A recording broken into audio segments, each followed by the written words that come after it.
one of the biggest drawbacks of the Whatnot platform is, first, few people know about them. You need your own customer base. You need to be essentially your own social influencer to come in and bring customers to you. Like, you have to bring your customer base with you and then do your sales.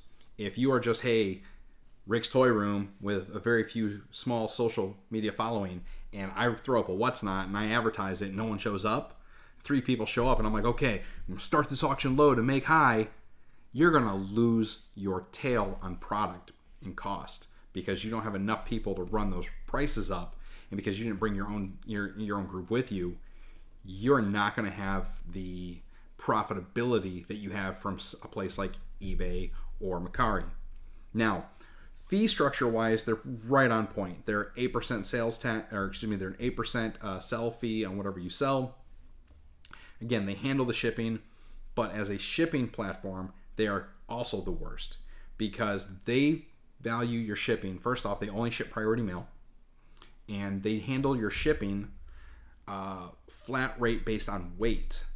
Well, USPS has changed their shipping guidelines years ago. USPS goes based on cubic size. So my price for USPS for a 5-pound box and a 2-pound box is identical if I ship those boxes in a 12 by 12 by 12 cube. Whatnot doesn't take that into consideration and can really tap into your profitability again because they're charging the 8% on the final cost, the shipping cost, plus the tax. They're going to take their 8%. They're still charging you 2.9% plus 30 cents for the credit card processing fee. You're paying almost as much as the rest of the guys, and your market share when it comes to collectability, to visibility, is very small and unique. Stay away from What's Not unless you have a huge Facebook or YouTube or Instagram following that you can bring to you for those live auctions. There are comic book shops that are really good at this. Their customer base will show up to their live What's Not, and they do really well. Selling comics on Whatnot is actually probably a better place to sell. I wouldn't do sports cards unless you're a sports card shop and you are, you've got a huge following, because the shipping fees kill it. Where a typical seller on eBay or Mercari can sell a sports card or a trading card or something of that nature, for $5-10, they can ship it in a nice hard-shelled case inside an envelope for maybe $1.50. Their cost to ship on What's Not will be over $5, and it just doesn't. The taxes and the fees just doesn't weigh out enough to be profitable at that point. So that's why personally I want to say stay away from What's Not unless you have a great following already and you're super energetic. Then that's where you should try. I'm not saying you should go there. I'm saying you should try it. See if it works for you. Facebook Marketplace is one of my last stops on official places to sell, and that's because, they are the cheapest. Let's be honest. They have a huge, obviously, marketplace. They have a huge captive audience. You see Facebook Marketplace ads pop up through your Facebook post all day long. Their fees are the least of all. It's 5% or 40 cents up to the first $8. So if your item sells for $8 or less, they just charge a flat rate 40 cents. Anything over $8, they charge 5%. But again, they have in your shipping, they have in your, I don't think the shipping's included actually. It's just the final value fee. They are also the easiest to get scammed on and to scam because there is literally no oversight with Facebook Marketplace. You have no customer care. You have no seller protection, no buyer protection. Your buyers may try to meet up locally and rob you. I had a friend get robbed while he was selling a phone. The guy took the phone, handed him a bunch of $100 bills. It was kind of, wasn't dark. It wasn't light. It was kind of like that nice dusk time. He looks down at the $100 bills, and they all say, for, entertainment purposes only. They're those like stacks of hundreds that you can buy online for like movie hundreds. And he got scammed, and nobody could do anything for him. The cops basically told him, I can't help you. Facebook Marketplace is probably one of the least favorable. Like I said, just between the scammers, you'll get a lot of people that will try to get you to take fake PayPal or Western Union, or there's just zero protection. Now, it is great if you self-protect and you want to meet up personally. It is great if the item that you're selling is too big to ship. It's something that's just kind of like, hey, it's like yard sale product. Just come get it out of my driveway. PayPal me, call it a day. And there are some benefits. But as for a like collectible marketplace, I stay away from it. I think the people on there are always looking for some kind of deal. They figure that if you're here selling on Facebook, you couldn't move it anywhere else. You might as well give them a deal. They're the most scrutinous of buyers, honestly. I just don't deal with it. Just what it is. So those are your major ways of selling. Now, there are a couple alternatives on how to use Facebook, YouTube, Instagram to sell more product. One is you can do live Facebook auctions. And this is actually where What's Not got involved, right? What's Not said, hey, look, we see these people making a ton of money on Facebook auctions. Facebook isn't getting in and trying to cut in on the deal. We'll do What's Not. They get their percentage. The problem with Facebook auctions are that there's actually a time delay when you're doing a live video on Facebook. And this came out of a lot of the violence that was being filmed and broadcast live. There's almost, I want to say like a 30 to 45 second delay from the time that I say something on a Facebook Live to the time that you see it, you respond, and I get a reaction. All said and done, I think it's probably a good almost minute. That's really bad when you're doing a live auction. We can talk about how to do a live Facebook auction later. I will do a video on it, some of the tips, tricks, best practices, but you can do that. I know plenty of my collector friends that do just that. You can do silent Facebook auctions where you basically post up some items, say it's for sale. I'm going to start the bidding at $1. On this day, I'm going to stop all bids. Whoever's got the highest reply, I'm taking that highest reply as the bid. I'll message you and we'll go forward. Again, the biggest problem with this is there's no oversight. There's no protection. It is on the good word to the person selling, the good word to the person buying. There's no middleman. It's very dangerous. You could either not get the product that you ordered, and if they tell you send friends and family, not PayPal Goods and Services, you've got no way to dispute it. If the person just decides they're going to back out, there's no way to argue them. You can't make them pay you. There's no feedback system. So be very careful with that. Like I said, we will get into that in another video when I break down each of these components into their own selling video, how to list, etc., etc. But with that,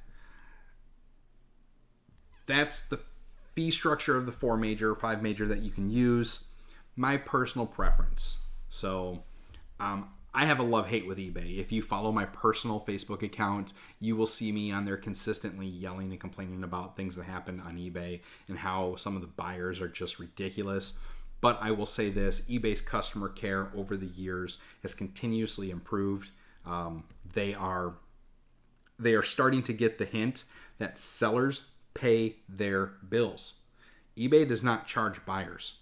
The seller has to pay eBay's rent and eBay's corporate and eBay stockholders, and all of those things come out of us as a seller's fees. So eBay has shifted in the last probably 3 years to be very seller friendly. Seller protection is a big deal. I had a individual that made a purchase with me. It was a hard case Funko Pop. I packaged it exactly the way it came from the manufacturer. I mean, it was in like 3 layers of like space between the outside box, the inside box, and the Funko Pop. It went from me to Kentucky to, I want to say Croatia. By the time the guy got in Croatia, the box had looked like a tank had ran it over. Guy opens a dispute, says, hey, I want my money back, and they freeze my account. And I contact eBay. I said, look, dude, I was like, here's the deal. Here's all the photos of what I shipped you. Here is what that box looked like when it left my house. I shipped it to Kentucky. Was it destroyed in Kentucky? They're like, I don't know. I was like, me neither. When you shipped it from Kentucky to the seller, did it look like you ran it over? Well, we wouldn't have never shipped it. Then whose fault is this? The moment that I shipped it from me to Kentucky for the international selling, my end of the bargain is done. Like, there's nothing more for me to do. I did not create the label from Kentucky to Croatia. I do not have the ability to contact the Postal Service or even Croatia and say, hey, this happened in transit, you need to cover the insurance of this product, because I didn't ship it there. I shipped it to Kentucky. So about, I would say, a day and a half of back and forth with eBay, I'm like, I don't know what I can do here for you. I can't make a claim for this package, so it's not fair. And eBay's like, no, you're right. It's out of your control. We didn't whatever the problem is, they charged the seller an extra fee to ship it. It was their duty to take care of that package. They actually let me keep all my profit, all my proceeds. They unlocked my funds. The buyer, I think, ended up with a refund, and they got to keep the damaged Funko. Now, honestly, the only thing that was damaged was the hard case. The Funko itself was fine. But it was essentially a graded. It was the Michael Jordan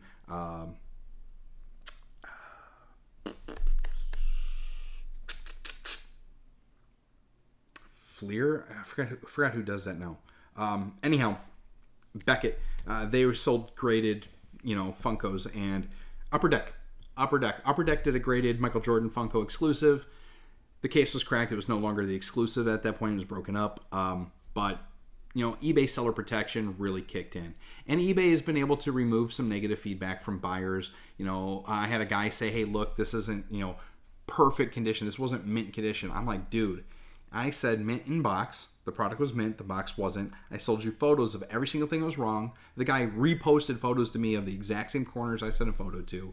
And I was like, look, it was sold to you as described. If you didn't like the way it looked in the photos, just because the wording in the description doesn't match what you think it should have looked like, you saw the photos, you got exactly what you purchased. And eBay agreed. eBay dismissed the guy's case. They took his feedback away from me. And I have a perfect feedback record. So this is why I continue to choose eBay over every marketplace, because eBay really does have your seller, has the seller's back as someone that's going to resell product. Now, obviously, the higher sales you have, the more product you sell, the more they're willing to work with you. So don't just think, hey, I'm first time selling on eBay, zero feedback. I sold something that wasn't maybe listed properly, or it wasn't, had good photos, and the buyer's disputing it, and eBay had the buyer's back, and now I've got to take the product back. This sucks. You got to build your reputation. You got to prove you're a good seller. You have good communication, that you try to work with people. You negotiate, like all the things, and then eBay really will help protect you. So they are my choice for reselling. Mercari, again, it is great if I don't want to deal with overseas problems. Mercari is great if I want to potentially just get extra visibility to my product. But I don't like Mercari's communication. I'm going to say, they're kind of a last resort for me. What's not, absolutely, I'm not going to deal with them. Not until they get their platform bigger. Not until they allow a little bit more control of my shipping. And again, when we get into individual selling aspects, that's going to come into play huge. It's a very large profitability space for you as a seller. So follow me and get ready for that next video. Facebook Marketplace is the Wild West.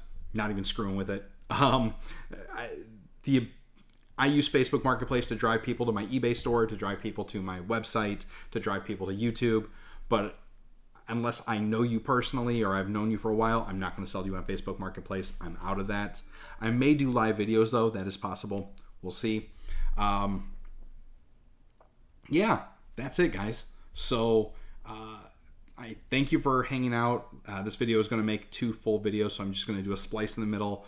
Say come to part 2. I'll link you to part 2, and we'll get it all done. So thanks a lot. Again, follow me sometime this weekend. Even though I know it's Christmas, I'm going to do some more videos on how to actually sell on eBay, ways to maximize your profit, stuff like that, configuration, all the fun things. You are not going to want to miss that if you sell on eBay, because you may learn some tips that could make your profitability scale shift from just close to making some cash. All right, as always, thanks a lot, and we'll see you in the next video.